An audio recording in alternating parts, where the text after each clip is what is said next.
Komende toonsje binnen Europese verkiezings. Maar wat hebben we in Friesland eens met de EU te krijgen? Dat zie ik je uit.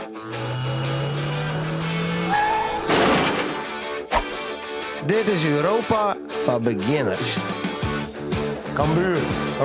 Als ik wat roken binnen, jongen. Hey, smile. Yes.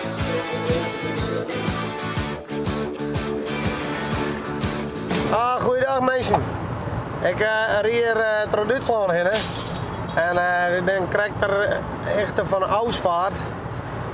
Maar ik zal naar Straatsburg. En daar vergaderen de Europarlementariërs. Dat klinkt al je net zo boeiend. En dat is het heus waarschijnlijk ook net. Maar ik ga een afspraak daar met Jan Huytema. Dat is een Europarlementariër. En ik wil van hem wel eens weten. Wat had die lui heel tijd meteen?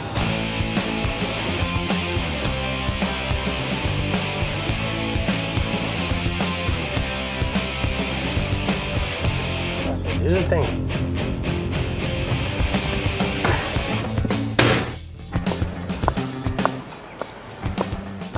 Goeie. Goeie, Jan Huytema. Welkom in Straatsburg. Emiel. Ja, goeie, mooi dat je er bent, jongen. Ja, dankjewel. Dus doe best nog zo'n Europarlementariër. Ja, de hesten. In het wild. Ja, dat ben ik. En doe best mede verantwoordelijk voor al die regeltjes waar we stuur zo'n houden. Ja, klopt. Nou, dat wie ik wel een van de redenen eigenlijk om je verkiezing te stellen hier. Want ik ben zelf boer. En we hebben als net een oor hebben wij te mooie regels vanuit Brussel. En ik dacht, ja, mensen die bepalen van achter hun bureau en die weten helemaal net waar het toe gaat. Nee. Nou ja, ik vind het belangrijk dat de meesten vanuit de praktijk verkozen worden. En dat is mijn slag, hè. Dus ik zit hier nu alweer 4 uur. En daar kan ik de jongen even bij helpen. Ja, hartstikke best. Nou, zullen we het doen? Ja, zullen we dan, doen we. Waar maar heen? Bij Mut, die kant uit. Oké. Die gang in. Mooi jongen, hartstikke leuk dat je er bent. Als ik wat roken binnen, jongen. Oh, hij is toch check, toch? Ja, ik had in de auto meegelegd.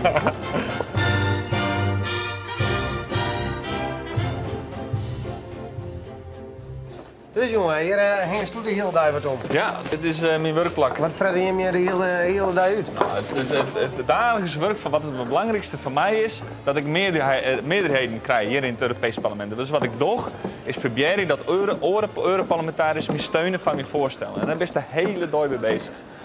Dus doe betekent bepaalde plannen. Ja. En dat doe je in een eentje of doe dat bij horen mensen? Nee, vaak is het zo dat je bijvoorbeeld een werkbezitte hebt bij een boer of bij een universiteit of bij een oorbedrijf. En die laat dan uit van, dit ben de regel wat ik moet te maken en wat met was zit. En als je dan inhoudelijk weet hoe het zit, dan maak je daar een voorstel van. En daar maak je de boer op zoek steeds. En dan kun je naar die andere Europarlementariërs staan. Bijvoorbeeld naar een Duitser. Nou, dan luistert u wat die voorstel is. En dan vraag je, kan ik op die stieper rekening? Ja. En nou, het mooiste zo direct wijzen. Dat zo, ja, dat doe ik. Soms gebeurt dat ik. Dat is een verdammt goede plan. Mag weer. Of hij zei het, nee, ja, oké, interessant. Maar ik heb nog een voorstel, kist mij daar dan in stieper. Dan is het een beetje ruil. En dan een beetje koelhandel. Maar wat nou als je denkt van, die Duitsers die hadden echt een stom plan, maar ik wil zo graag mijn plan er terug gaan. Ja. Dan denk ik, nou, dan stiep ik hem met zijn achterlijke ideeën. Ja. En dan... Ja. Nee, dat gebeurt. Hè. Natuurlijk, Pierre is het eerste te denken van, hey, ken ik om hem heen? Binnen misschien Europarlementariërs van orenland, waar toch ik een meerderheid krijg. Dat kan. Maar soms moest een afweging maken. Van wat is het beste? En dat nemen ze politiek. Nou, dan ben ik wel even nieuwsgierig naar die gigantische kantoren van die Europarlementariërs. Ja, dat grote paleis dat wel hier, hè? Nou, maar al je marmer en zo. Nou, ja, dit is het hok. Hier zitten we met zijn trein. Björn, Bart en ik zitten hier zelf. Goeiedag. Dit is een hoekje. Oh! Ja. Eigen toilet. Ja, weet ik nog. Dat maakt net rare werk. Ja. Net al. Maar wil je betalen, hè?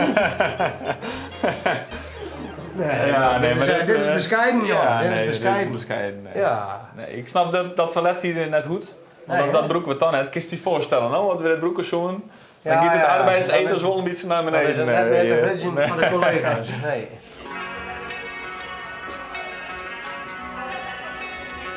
Een andere taak van Europarlementariërs is vanzelf het stemmen op naar je vaststellen.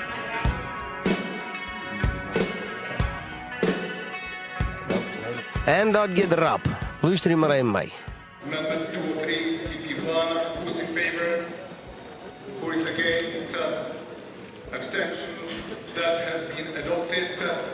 Amendment 203, CP2, those in favor? Those against? Abstentions? Adopted. Voordat het wist, had per ongeluk zo een nieuwe wet aan. Hé, op de zwijn. Idioot. Nou, Jan die had ondertussen 3 wetten aan. Om kool. Maar zeg Jan, nergens naar doen. Maar we betalen al je geld om eigenlijk onderdeel te wezen van Europa. Ja. Maar als provincie Friesland, wat hebben we er nou eigenlijk aan? Nou, je kunt misschien het beste uitlezen van wat er nou gebeurt met Engeland. Die zeggen van waar wil eruit. Ja. Wat voor consequenties dat nou al heeft voor de economie en voor het aantal banen dat er komt. Dat gaat al je naar beneden. Nou, dat zou hetzelfde wezen als Friesland, Nederland net bij de Europese Unie zit. Maar dan hebben we in één keer minder baan. Maar, Ja, en minder yield. Hoe kan dat dan? Omdat wij geerwerken met Oorland. Wij als Nederland, en zeker ik Friese bedrijven, die doen een heel soort handel met Duitsland, met Denemarken. Misschien even wat Malk of zo. bijvoorbeeld. Maar ben ik dus als we nou zeggen van nou, we willen geen onderdeel meer van Europa wijzen, wie stappen eruit? Dan zei de rest van Europa van nou, je stappen eruit, dan rijden je hem weg maar en dan kepen we geen Malk meer. Nou, in ieder geval net van Nederland. En als ze het van Nederland kepen willen, dan moeten wij daar een extra heffing op betalen. Zo gaat dat vaak. En daar zit haast Engeland en ik mooi. En dat is nou het mooie van de Europese Unie. Al die landen die er zijn geen grenzen. En dat hoeft net. We kunnen gewoon vrij handelen. En dat heeft dus een heel soort bedrijvigheid opsmieten en een soort baan. Bijvoorbeeld het inderdaad in een melkveehouderij. En dan is het net alleen nog de boer, maar het is ik de ZZP'er die bij een Friesland Campine daar ontwerp is. Ja, maar is het nog net zo dat Nederland is een welvarend land, hè? Er komen allerlei landen die komen daarbij. Ja. En die hebben minder goed bjurken, om het zo maar te zeggen. Ja. Is het net zo dat we eraan al jaar op achteruit moeten, omdat er al je geld naar die oorlanden tammert? Wij investeren geld in Oorland, dat kun je wel zeggen.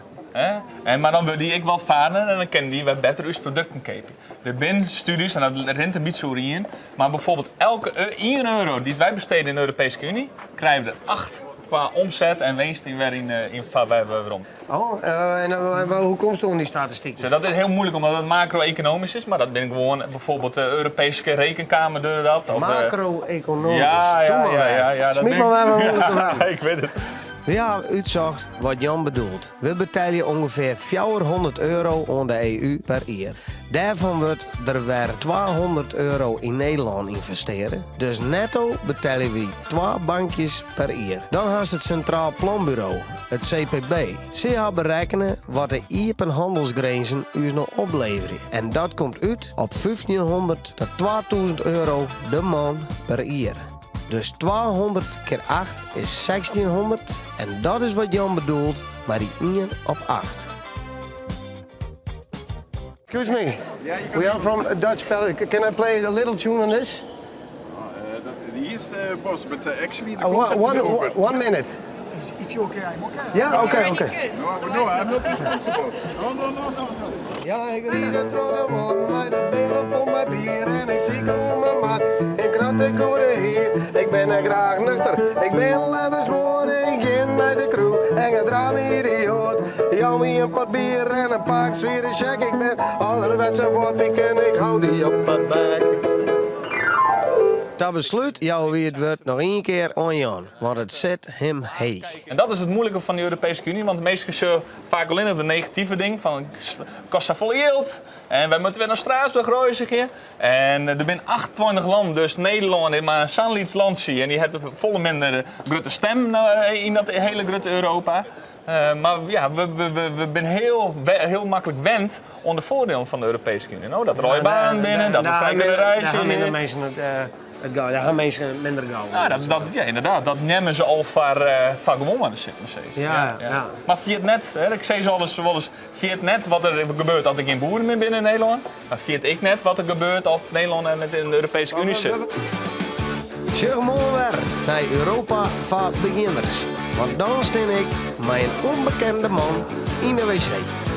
Zo, dat lucht al.